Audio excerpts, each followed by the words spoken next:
Hey folks, um, just wanted to do another video on submission. So we've covered a couple of different things. Now I want to talk a little bit about what submission is not. It can be helpful to talk about what submission is, also helpful to talk about what it's not. And for a lot of Christian men and women, there's this idea that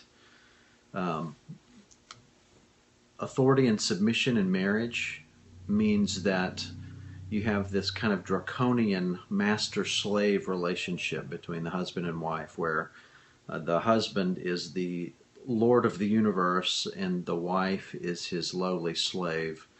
And of course, that's not what the Bible is talking about. Husbands and wives can both misunderstand this principle to mean that for a wife to submit to her husband means that she keeps her mouth shut. And that just simply is not what the Bible teaches. There's an important thing to keep in mind, an important principle to keep in mind regarding marriage, and that is that for believing husbands and spouses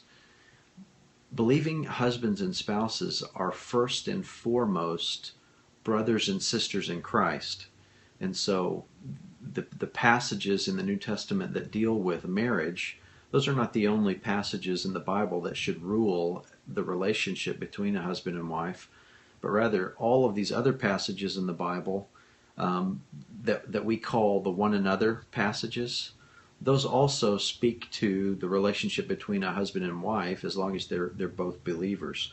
So there's a number of things that the New Testament calls a believer to do that would require them to speak to their spouse. So if a Christian wife is going to be a godly Christian wife to her Christian husband, then there are some of these one another commands that would call her to speak the truth to her husband. And in fact, that's one of them. Ephesians 4:15 calls believers to speak the truth in love to one another.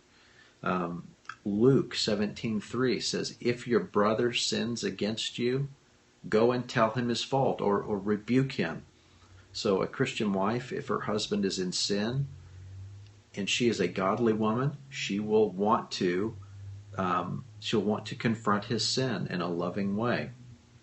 1 Thessalonians 5:14 says, we urge you, brothers, admonish the idle, encourage the faint-hearted, help the weak, be patient with them all. Well, that also should govern the relationship between a husband and wife.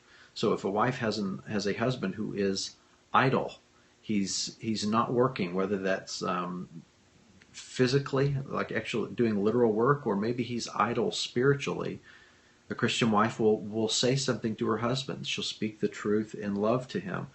Romans 15:14. There Paul says, I'm confident about all of you that you are full of knowledge and able to counsel one another. So a godly wife should offer counsel to her husband. So when we talk about in the marriage relationship, the wife submitting to her husband, we're not talking about a relationship where she just keeps her mouth shut like she's his dog or something. That's not at all what the Bible teaches. In fact, a godly, submissive wife will speak the truth in love to her husband, understanding that first and foremost, he is her brother in Christ before he is her husband. So hopefully that's helpful. Submission does not mean that a woman keeps her mouth shut. Submission pertains to decision-making within the family.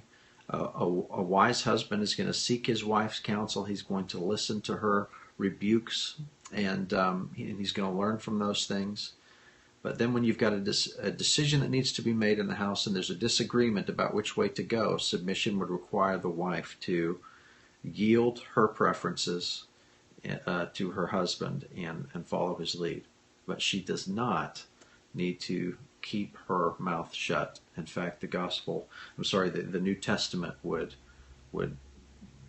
compel her to do otherwise. Hope that's helpful, and I'll talk to you later. Bye.